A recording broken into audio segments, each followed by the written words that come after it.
Asing ko na ning marsuan niyang eksklusibo yang mi balita king CLTV 36 News ing karumal dumala milyari king 9 anyos ay Princess Joy Ocampo ning Santo Cristo, Guagua, Pampanga.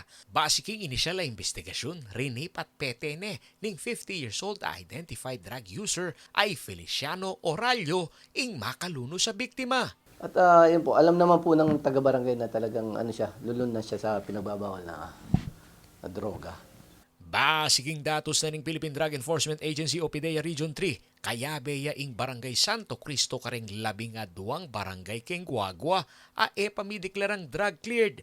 Metong mo naman kareng maging problema ngeni keti Pampanga ing implementasyon na ning reformation program para kareng drug users nga na ning talapagsalita ning PDEA Central Luzon ay Glenn Guillermo.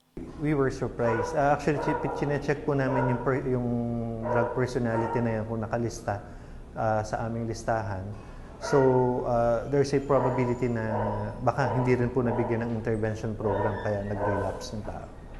Miras lakanualos migit 10,000 reng drug users keti Central Luzon amig surrender king kasagsagana ning war on drugs ning administrasyon ng dating Presidente Rodrigo Duterte at king bilang ay ni aduang pulot metong lamuring may graduate king reformation program ning gobyerno keti Pampanga. So far po, 21 drug personalities pa lang po ang graduate sa Balay Silangan at lahat po yun ang galing sa San Simon, Pampanga po. Kinumpirma na naman ning mamuntukan ng Barangay Drug Clearing Program ning PDEA Region 3 ay Christian De Honor ang maragulyang factor ing infestation ning illegal drugs king crime rate king metong alugal. Dating naman po sa relationship between illegal drug use at crime rate, no?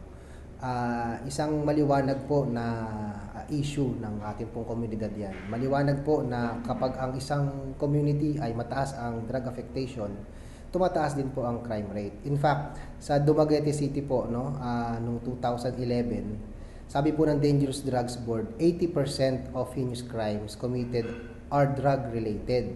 And ito nga po ang kadahilanan kung bakit po tumataas ang mga krimen sa isang lugar. Mayakit mo naman king record na ning Anti-Drug Agency aasula king 71 barangays kareng Balena ning Guagua, Florida Blanca, Bacolod, Lubao, Sasmuan, Magalang, Mexico at kareng syudad ning San Fernando at Mabalacat apektado pa mo rin king illegal na droga. Agpangkang De Honor, maragulyang papiling lokal kapanibalan bang midinan solusyon ing problemang ini. Number one po na dapat mayroong monitoring mechanism dito sa mga drug users natin na nag-enroll sa kanilang respective interventions ay ang mga implementer po natin, no? Ang mga local government units na namamahala po sa mga CBDRP, Community-Based Rehabilitation Program at Balay Silangan.